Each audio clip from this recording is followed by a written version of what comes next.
Look at how Melyssa Ford just creates allegations out of nowhere regarding this Camron and Mase story that they told. Let's go to Joe Budden and Chiggs for the video. On one of their most recent episodes, they were talking about how they went to a whorehouse, ended up taking a chick from there back home and running the train on her. Now, initially, everybody thought the story was pretty funny, especially how Cam described Mase and what he did during the session. Now, they spoke on this and brought it up on the Joe Budden podcast. Melyssa Ford, M4, she decided to give a very scathing hot take about this situation. Here's what she said. I don't think that's right what you're doing. I don't think that's right. Well, who's doing? What you doing? I don't think that's right. Like them clearly went to a whorehouse and took somebody up out of there. Says them. And that's who told the story.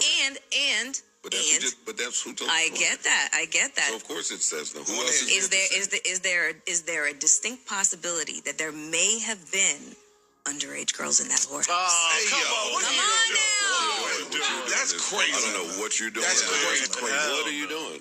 Okay, I'm not gonna land that plane.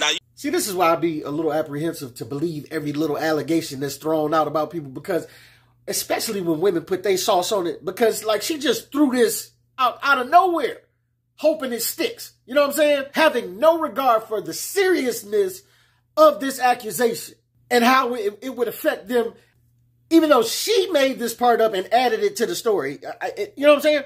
And when the shoe was on the other foot, they never keep the same energy. Like I remember a story of AJ Johnson telling that she got a train ran on her at her 50th birthday, right? By two younger gentlemen. No women ever questioned her about if these younger gentlemen, how young they were, right?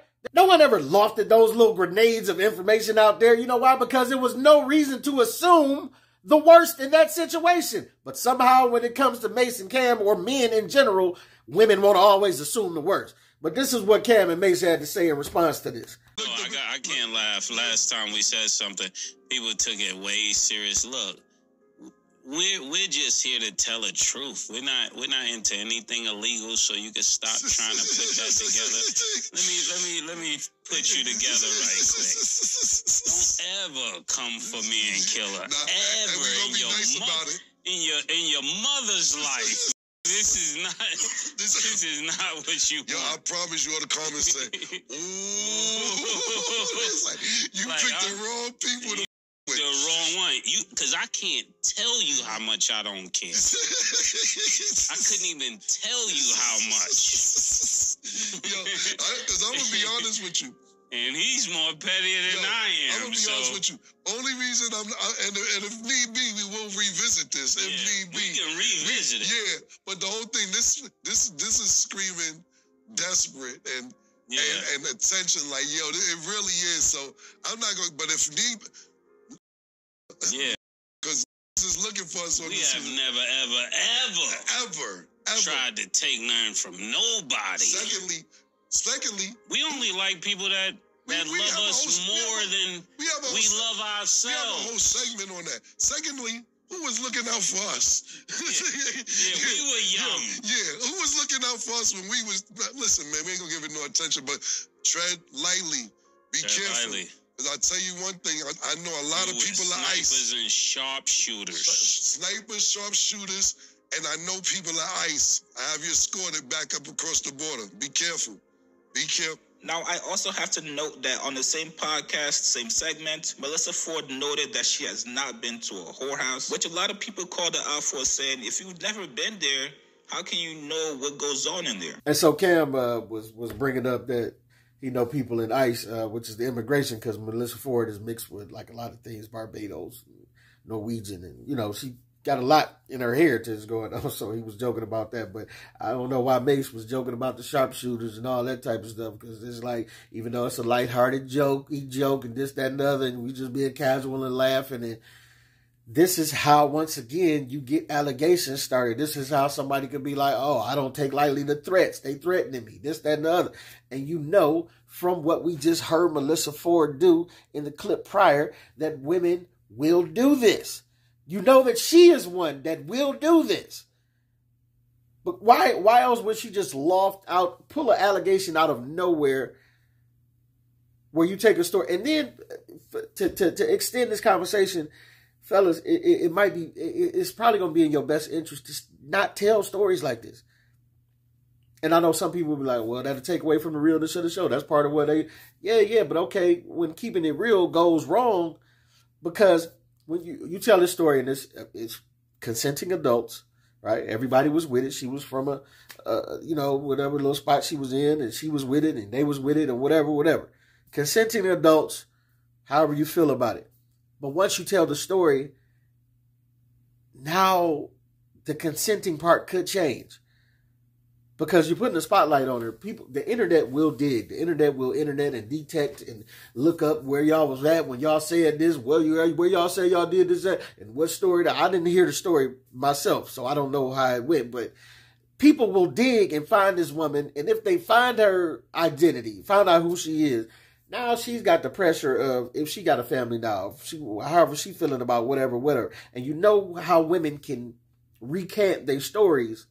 Like when that pressure comes, like she could have a husband and a family now. She don't want to be looked at in that light. So when it comes out that was the truth of how she was, maybe now she want to recant and change her story.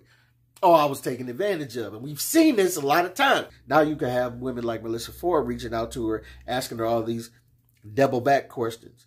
Were you consenting? Did you consent?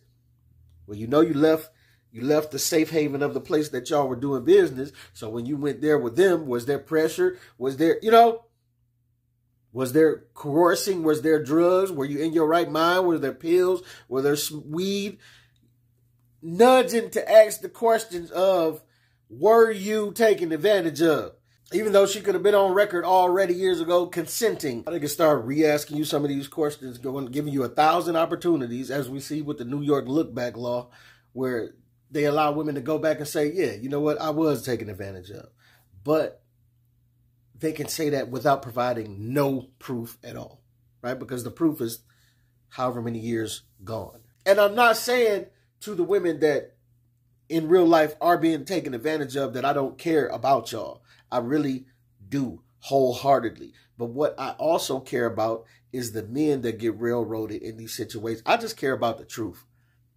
You understand what I'm saying?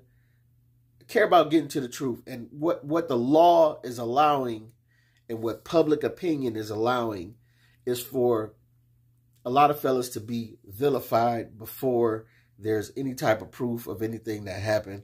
It's allowing women to just throw stories out there like this with Melyssa Ford and just see if it sticks. And if it sticks or the public believes it, then everybody just goes with that narrative.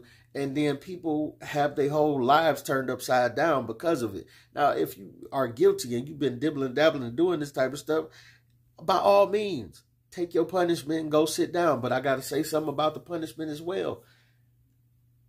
The punishment for these people can not only just keep on being civil lawsuits, right? Because the more that you allow people to get away in the truthful cases, to get away with just being sued and paying some money, then you don't necessarily stop the behavior from continuing to happen. But getting back to this Cam and Mase thing, it's just like, I'm kind of getting off into a tangent because this is how this can go, Cam and Mase. So I would advise, man, keep these type of stories in the vault. You know what I'm saying? Because you never know what woman gonna come out the woodworks way later and be like, oh, that was me, and I felt funny about how they, you know what I'm saying? You never know how that's gonna go, man, because it's always some woman like Melyssa Ford looking, hoping that could have been the case. And when you have that element there, it's not gonna go well for you, bro. You're gonna end up paying money, or it's gonna be some type of controversy around it, and it's never gonna go well. So I would say altogether, just stay away from these type of stories, man. Because as you can see with the AJ Johnson story, they don't treat it the same. Nobody asks AJ Johnson, was she messing with underage boys when she told her story about getting a train ran on her.